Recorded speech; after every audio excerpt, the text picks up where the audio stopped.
Slack's Plaza was designed in the early 80s, and while it probably looked good on paper and looked like it would work, it quite frankly never did work. David Mulgard is Charleston city manager. He says over the years, the plaza began to be associated with crime and vagrancy, and its broad expanse of concrete considered tired-looking and unappealing.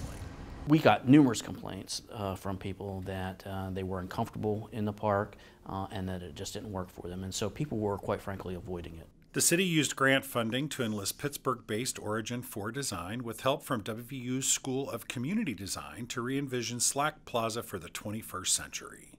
The design includes a lot of input from the public.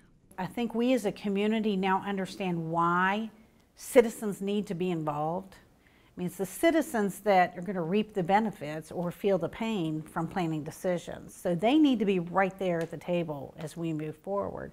And a lot of that input gets incorporated into the final design. Our consultants have do an exercise using a word cloud, and the words that come up more and more frequently in this process appear larger and larger on a board.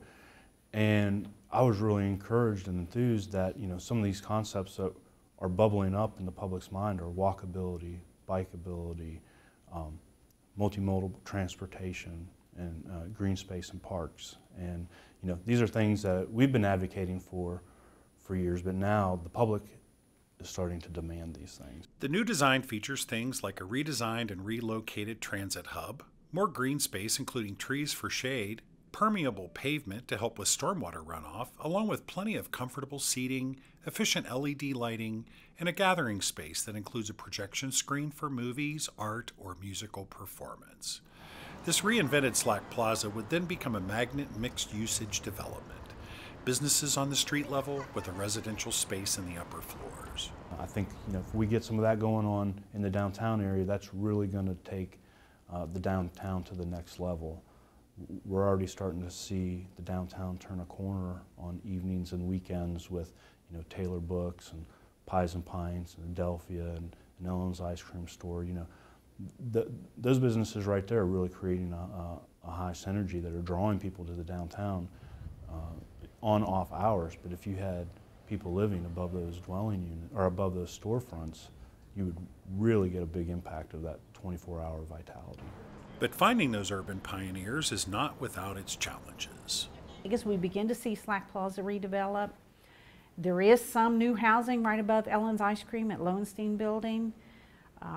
We're seeing some of the benefits of that already, but we have some other buildings and a lot of other area that we could incorporate more housing in downtown, and I think that will really grow the vibrancy of downtown Charleston. But it's getting those investors convinced this is a good place to do business, and you will have quality tenants that want to live downtown to make your project work. And as city leaders look for ways to continue moving this plan forward, a theme emerges. My parents' generation, they moved to a location where there was jobs, and then they found a job after they moved there. Now, this younger generation moves to a great place and then finds a job. So it is now all about placemaking and making Charleston the best place that it can be.